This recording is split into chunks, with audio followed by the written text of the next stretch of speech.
Hola, hola, bienvenidos. Día domingo 23 de mayo del 2021.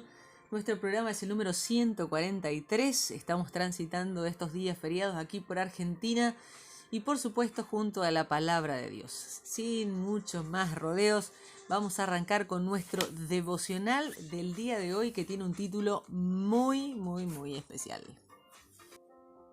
Y nuestro devocional del día de hoy se llama El amor de tu vida.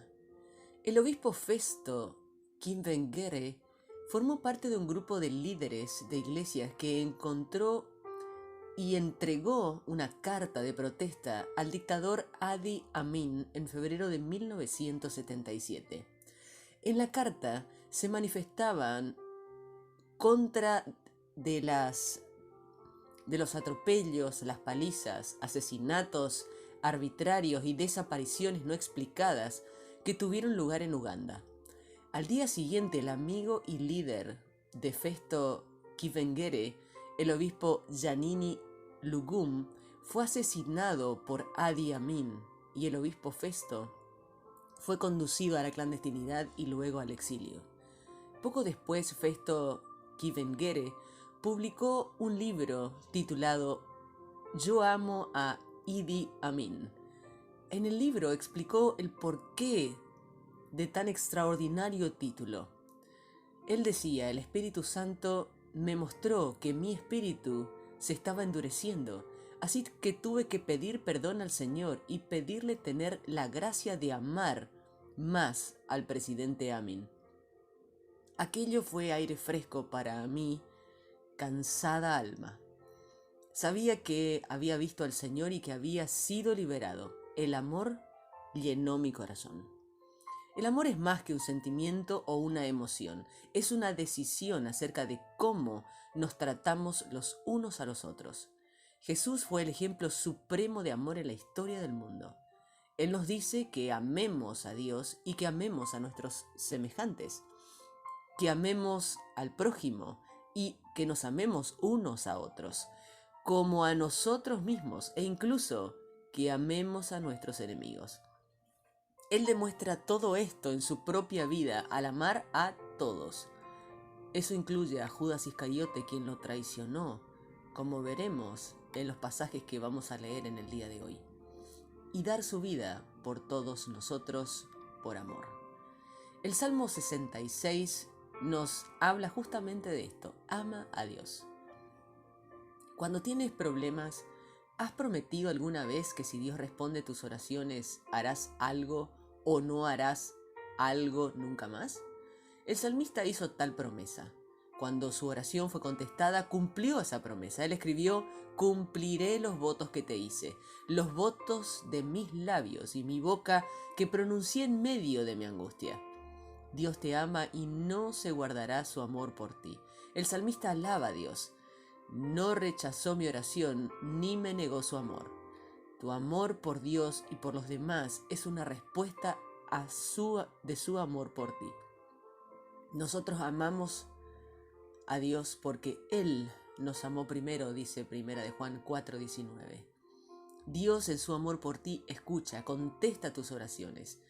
Si quieres disfrutar al máximo del amor de Dios, experimentar oraciones contestadas, demostrar tu amor por Él, debes evitar una cosa, la que el salmista describe en el verso 18. Si en mi corazón hubiera yo abrigado la maldad, el Señor no me habría escuchado. Si hay pecado en tu pasado, puedes confesarlo, arrepentirte de él y ser perdonado. Lo que realmente bloquea nuestra relación con Dios es si deliberadamente planeamos pecar en el futuro. Entonces no podemos entrar en la presencia de Dios con una conciencia limpia. Esto bloquea la experiencia de su amor, porque Dios, en su amor, me ha escuchado, ha atendido a la voz de mi plegaria, como dice el verso 19. Y en respuesta, el salmista quiere que otras personas lo escuchen. Vengan ustedes, temerosos de Dios, escuchen, y voy a contarles todo lo que Él ha hecho por mí. Es alentador escuchar los testimonios de otras personas acerca de lo que Dios ha hecho en sus vidas. Es algo que nos inspira al resto y aumenta nuestra fe. En el libro de Juan, capítulo 13, aprendemos sobre ámense los unos a los otros. No hay obstáculo más grande para el mensaje de Jesús que la falta de amor entre los cristianos. Si queremos que nuestras naciones sean cambiadas y que nuestra gente vuelva a seguir a Jesús, debemos empezar por amarnos los unos a los otros. Esto significa amar a los cristianos de diferentes iglesias, denominaciones, tradiciones y que difieren con nuestro punto de vista. Significa amarse los unos a los otros en la iglesia local. La desunión destruye, el amor une. El amor atrae a otros a la persona de Jesús. Amar a Dios y amarnos los unos a los otros en el nombre de Jesús debe ser nuestra aspiración suprema por encima de todas las demás cosas. Ese es el tipo de amor que puede cambiar el mundo. Aquí vemos a tres hombres, Judas, Pedro y el autor del Evangelio, es decir, a Juan, quienes se relacionan de una manera radicalmente diferente con Jesús. Nos presentan a cada uno de nosotros en diferentes momentos de nuestra vida. El autor del Evangelio de Juan conocía el amor de Jesús de una manera muy íntima. De todos los discípulos, fue el amigo más cercano de Jesús. Él era el que estaba recostado a su lado, como dice el verso 23. En este Evangelio, Juan se describe a sí mismo hasta 4 veces como el discípulo a quien Jesús amaba.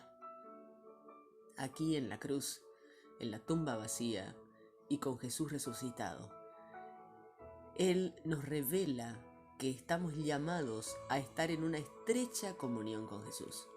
El Evangelio de Juan y sus cartas hablan tanto acerca del amor a causa de esta experiencia íntima del amor de Jesús. Él recoge como Jesús las anuncia a sus discípulos. Este mandamiento nuevo les doy, que se amen los unos a los otros, así como yo los he amado. También ustedes deben amarse los unos a los otros. De este modo, sabrán que son mis discípulos, si se aman los unos a los otros. Las personas no aman por razones diferentes. A pesar de estar tan cerca de Jesús, Judas lo traiciona. El que comparte el pan conmigo me ha puesto la zancadilla, dice el verso 18. Y el verso 27 dice, Satanás entró en él.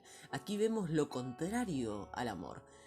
Judas odiaba el amor y se había rebelado en contra de Jesús. Sin embargo, Jesús continuó amando a Judas. Pedro amaba a Jesús, pero tenía una personalidad compleja y una visión muy humana de Jesús y de su misión. Pedro dijo que él daría su vida por Jesús en el verso 37, pero Jesús predice, me negarás 3 veces. Y eso fue lo que Pedro hizo. Lo leemos en el versículo 15 al 18 y del 25 al 27. Sin embargo, Jesús siguió amando a Pedro.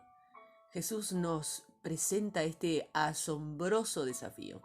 Así como yo los he amado, también ustedes deben amarse los unos a los otros. Jesús te amó dando su vida por ti. Él pide que sigas su ejemplo y muestres un amor autosacrificial. Esta es la manera de un verdadero cristiano. Esta es la marca de uno que sigue a Jesús. De este modo, todos sabrán que son mis discípulos si se aman los unos a los otros. El amor es la forma más eficaz de evangelizar. Cuando las personas ven un amor verdadero, ven a Dios. La mejor manera de empezar a hablarle a las personas sobre Jesús es amándolas y amando a otros seguidores de Él. En el mundo lo normal es que la gente se una a grupos de personas con las que se sienten naturalmente atraídos y que piensan de la misma manera que ellos. Estamos destinados a ser muy diferentes. La Iglesia de Jesucristo nos une con un abanico de personas de diferentes orígenes, intereses, edades, etnias, razas, perspectivas, estilos de vida, opiniones y puntos de vista, conformando a aquellos que se aman los unos a los otros. Samuel capítulo 13 y 14 nos habla sobre ama como Dios. Hay momentos en la vida en los que sientes que la cantidad de problemas que tienes te superan. Enfermedades, tentaciones, ataques a tu fe, etc. Pero Dios es capaz de salvarte cuando actúas en su nombre. Por más que parezca que eres desbordado por el número de tus enemigos, cuando el Señor actúa en tu favor serás salvo. Confía en que Dios, no solo cuando las cosas te vayan bien, sino también en los momentos difíciles. Dios está buscando hombres y mujeres de fe. Samuel señaló, el Señor ya está buscando un hombre más de su agrado y lo ha designado gobernante de su pueblo. El corazón de Dios está lleno de amor, compasión, misericordia, justicia y creatividad. Está buscando personas que sean como Él, es decir, como Jesús. Solo la obra del Espíritu Santo en nuestros corazones puede hacernos semejantes a Jesús. Saúl fracasó. Dios le había dicho que esperara hasta que Samuel llegara. Samuel se demoró en llegar y el pueblo empezó a dispersarse y Saúl se preocupaba más por lo que la gente pensaba que por lo que Dios pensaba. Se impacientó y le entró el pánico, como a menudo nos pasa a nosotros. Aprender a ser pacientes y esperar en Dios y que Él actúe y a no que cunda en nosotros el pánico si las cosas pequeñas salen mal. No te apresures en tomar decisiones precipitadas y mucho menos, como solemos decir, en caliente. Por otro lado, Jonatán confiaba en última instancia en el amor de Dios. Él señaló, espero que el Señor nos ayude, pues para Él no es difícil salvarnos, ya sea con muchos o con pocos. Comenzamos nuestra lectura del día de hoy en el libro de Salmos, capítulo 66, versos 13 al 20. Ahora vengo a tu templo a ofrecerte sacrificios que deben quemarse completamente. Cumpliré mis promesas, las que te hice cuando atravesaba dificultades. Te ofreceré animales engordados como sacrificios que deben quemarse completamente, junto con las ofrendas de carneros y toros y machos cabríos. Vengan ustedes, los que tienen respeto a Dios, escuchen y les contaré lo que hizo por mí. Con mi boca lo llamé, con mi lengua lo alabé. Sabía que si yo hubiera tenido malas intenciones, mi Señor no me escucharía. Pero me escuchó y atendió mi oración. Alabado sea Dios, que no se apartó de mí, me escuchó y me mostró su fiel amor. Juan capítulo 13, versos 18 al 38. No estoy hablando de todos ustedes. Yo sé quiénes son los que he elegido, pero debe cumplirse lo que dice la Escritura. Mi compañero se ha vuelto en mi contra. Les digo esto ahora, ustedes antes de que todo esto suceda, para que cuando suceda crean que yo soy. Les digo la verdad, el que reciba a alguien que yo envío, me recibe a mí. Y el que me recibe a mí, recibe al Padre que me envió. Después de haber dicho esto, Jesús se entristeció profundamente y declaró, les digo la verdad, uno de ustedes me traicionará. Sus seguidores empezaron a mirarse unos a otros sin tener idea acerca de quién estaba hablando. Al lado de Jesús estaba el seguidor a quien Jesús amaba. Entonces Simón Pedro le hizo señas para que le preguntara a Jesús de quién estaba hablando. Este seguidor se acercó aún más a Jesús para preguntarle, Señor, ¿quién es? Jesús le respondió, voy a mojar pan en el plato. Después lo daré al que me va a traicionar. Lo tomó y se lo entregó a Judas Iscariote, hijo de Simón. En cuanto Judas recibió el pan, Satanás entró en él. Jesús le dijo, haz rápido lo que vas a hacer. Pero ninguno de los que estaba comiendo con él supo por qué le había dicho esto.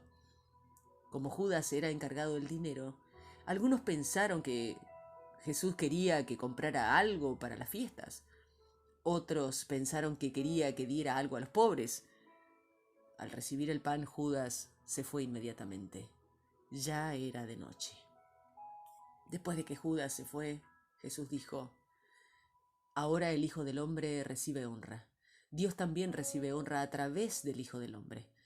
Si Dios recibe honra a través de él, entonces le dará honra al Hijo del Hombre a través de sí mismo, y lo hará muy pronto. Hijitos, hijitos míos, ya no voy a estar con ustedes mucho más tiempo. Me buscarán y ahora les digo, como les dije a los judíos, no pueden ir a donde yo voy. Les estoy dando un mandamiento nuevo: que se amen los unos a los otros. Ámense tal como yo los amé. Todo el mundo se va a dar cuenta de que ustedes son mis seguidores si se aman los unos a los otros. Simón Pedro le dijo: Señor, ¿a dónde vas? Jesús le contestó: a donde voy tú no me puedes seguir ahora, pero me seguirás después. Pedro le dijo: Señor, ¿por qué no puedo seguirte ahora? Yo daría mi vida por ti. Jesús le respondió: darás tu vida, pero te aseguro que antes que cante el gallo, me habrás negado 3 veces. Primera de Samuel, capítulo 13. Saúl tenía cierta edad cuando comenzó a reinar y reinó en Israel por 42 años. Saúl eligió 3.000 soldados israelitas y 2.000 de ellos se quedaron con él en Micmas, en las tierras de Betel, y 1.000 se quedaron con Jonatán en Gibeá de Benjamín. Saúl envió a los demás soldados a su casa. Jonatán atacó la guarnición de los filisteos en Geba y los derrotó. Cuando los filisteos se enteraron, dijeron: los hebreos se han rebelado. Saúl dijo: avísenle a los hebreos. Así que Saúl les ordenó que atacaran y que tocaran las trompetas por todo el país. Todos los israelitas oyeron la noticia: Saúl ha matado al líder filisteo y ahora los filisteos nos odian. Entonces los israelitas se reunieron con Saúl en Gilgal y los filisteos se reunieron para pelear contra Israel. Los filisteos acamparon en Micmas, al este de Bet-Aven, con 3.000 carros de combate y 6.000 jinetes. Había tanto filisteos como arena de la playa. Los israelitas vieron que estaban en problemas y se sintieron sin salida. Corrieron a esconderse donde podían, en las cuevas, grietas, túneles, pozos de agua y en zanjas. Algunos hebreos hasta cruzaron el río Jordán hacia la tierra de Gad y Galaad. Saúl todavía estaba en Gilgal con todo su ejército, temblando de miedo. Como Samuel dijo que se reuniría con Saúl en Gilgal, Saúl se quedó allí 7 días, pero Samuel no llegaba y los soldados empezaron a abandonar a Saúl. Así que Saúl dijo: tráiganme los sacrificios que deben quemarse completamente y las ofrendas para festejar. Y Saúl ofreció el sacrificio que debe quemarse completamente. En cuanto Saúl terminó de ofrecer el sacrificio, llegó Samuel. Saúl salió a recibirlo y Samuel le preguntó: ¿qué has hecho?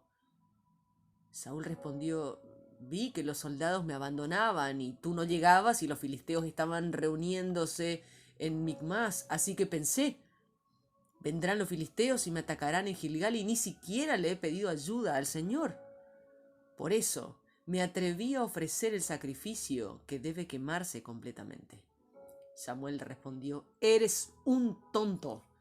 No obedeciste al Señor tu Dios. Si hubieras obedecido su mandato, entonces el Señor habría dejado que tu familia gobernara Israel para siempre. Pero ahora tu reinado no continuará. El Señor se ha buscado un hombre con quien Él está conforme y lo ha encontrado. El Señor no lo nombrará a Él como el nuevo líder del pueblo de Israel. Como no obedeciste el mandato del Señor, Él nombrará un nuevo líder. Entonces Samuel se levantó y se fue a Gilgal. Y Saúl y el resto del ejército salieron a Gilgal rumbo a Gibeá de Benjamín. Saúl contó a los hombres que todavía estaban con él y eran 600. Saúl, su hijo Jonatán y los soldados se fueron a Gibeá de Benjamín, y los filisteos acamparon en Micmas. El ejército filisteo empezó a atacar dividido en 3 grupos. Un grupo avanzó por el camino de Ofra, cerca de Saúl, el otro por el camino de Bet Jorón y el tercero por la frontera del valle de Sebollín, en dirección al desierto. Ninguno de los israelitas sabía cómo trabajar el hierro. No tenían ningún herrero. Los filisteos no les enseñaban a los israelitas cómo trabajarlo porque tenían miedo de que hicieran espadas y lanzas. Solo los filisteos sabían afilar las herramientas. Así que los israelitas necesitaban afilar los arados, los azadones, las hachas y las hoces. Tenían que depender de los filisteos. Por un arado o un azadón cobraban como 8 gramos de plata, y por un pico, un hacha o una aguijada cobraban 4 gramos. Así que el día de la batalla el ejército israelita no tenía ni espadas ni lanzas, excepto Saúl y Jonatán. Entretanto, el grupo de filisteos avanzó hasta el paso de las sierras de Micmas. Primera de Samuel, capítulo 14, versos 1 al 23. Ese día Jonatán, el hijo de Saúl, le dijo al joven que llevaba sus armas: «Vamos al campo filisteo al otro lado del valle». Pero Jonatán no le contó nada de esto a su papá. Saúl estaba sentado debajo de un árbol de las granadas de Migrón, a las afueras de Gibeá. Lo acompañaban alrededor de 600 hombres. Uno de ellos se llamaba Ahías, hijo de Ahitob, quien era hermano de Icabod, hijo de Finés y nieto de Elí, el sacerdote del Señor en Silo. Ahora Ahías era el sacerdote y llevaba el efod. Esos hombres no sabían que Jonatán había salido y que para llegar al campamento filisteo estaba planeando cruzar por un paso que había entre 2 rocas que se llamaba Bosés y Sene. Una de ellas daba hacia el norte, hacia Micmas, y la otra hacia el sur, en Gibá. Entonces Jonatán le dijo a su escudero: «Vamos al campamento de esos paganos. Tal vez el Señor nos permita derrotarlos». Nada puede detener al Señor, no importa si tenemos muchos soldados o solo unos pocos. El escudero de Jonatán le dijo: «Haga lo que considere mejor, que yo lo apoyo». Jonatán dijo: «Vamos, crucemos y vayamos hasta donde están los guardias filisteos y dejemos que nos vean. Si nos dicen que nos entreguemos o nos detengamos hasta que ellos vengan, nos quedaremos donde estamos, no avanzaremos más. Pero si dicen que avancemos, lo haremos. Esa será la señal de que el Señor hará que los derrotemos». Así que Jonatán y su ayudante dejaron que los filisteos los vieran.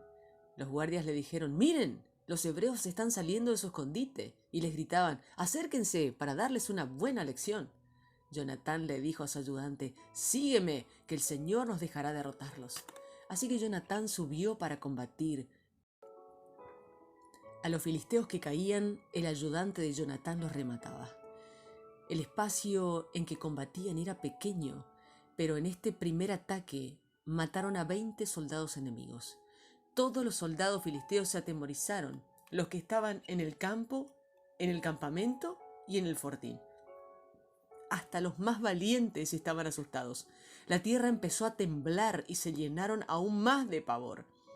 Desde Gibeá de Benjamín, los guardias de Saúl veían a los filisteos corriendo por todos lados. Saúl le dijo a su ejército: «Pasen lista para ver quién falta». Pasaron lista y faltaba Jonatán y su ayudante. Saúl le dijo a Ahías que trajera el efod.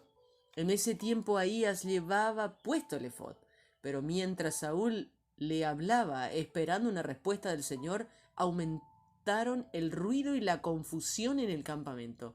Al final Saúl le dijo a Ahías: «Ya basta, quita la mano del efod. Ya no hay tiempo para consultar al Señor». Saúl reunió a su ejército y se dio al combate. Los filisteos estaban tan confundidos que peleaban entre sí a espada. Los hebreos que antes se habían unido a los filisteos, ahora se unían a los israelitas que estaban con Saúl y Jonatán.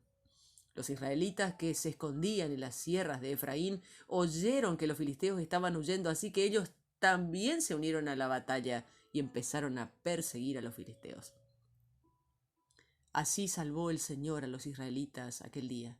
La batalla se extendió más allá de Bet-Aven.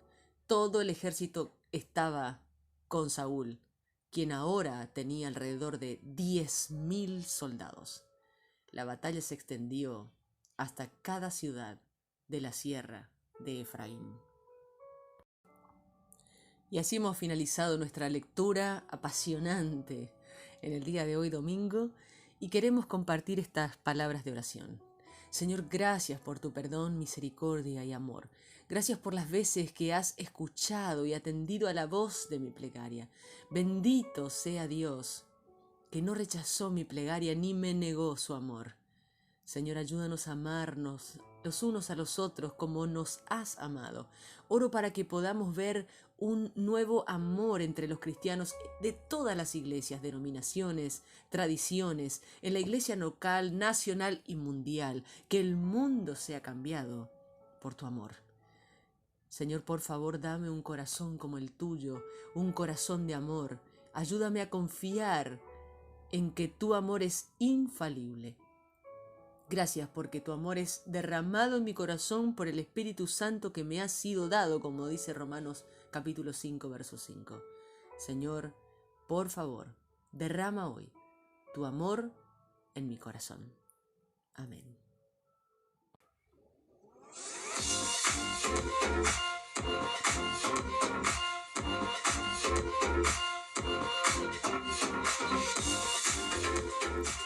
Punto final para la lectura de la Biblia en el día de hoy, domingo, hermoso domingo, muy frío por aquí, por esta zona, por este punto sur del mundo y por supuesto celebrando con todos ustedes la bendición de este domingo 23 de mayo del 2021, programa número 143 de Lee conmigo la Biblia.